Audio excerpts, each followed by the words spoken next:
When discussing the existence of an omnipotent, omniscient, omnibenevolent, and omnipresent being, there are some believers who acknowledge certain logical contradictions, yet continue believing through faith.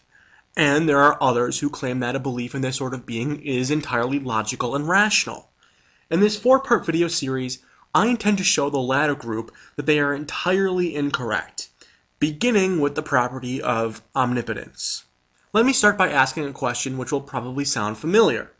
Can God create a set of armor which he cannot destroy? Well, it should be obvious that it doesn't matter whether you answer yes or no, because either way, it leads to the same conclusion. A being who is limited, whether by the existence of indestructible armor or his inability to create indestructible armor, is not really omnipotent. It's a logical contradiction. How could a being who has the ability to destroy everything exist at the same time as an object which cannot be destroyed? Many theists, however, get out of this problem by claiming that God's omnipotence does not include logical contradictions. Therefore, he is still omnipotent even though he can't create this armor which he cannot destroy.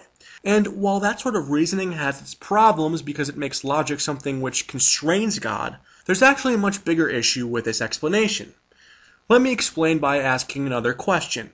Can indestructible armor and a sword which can penetrate all material exist at the same time? Well, these same theists would answer no. These two items existing together is a paradox. But what about God?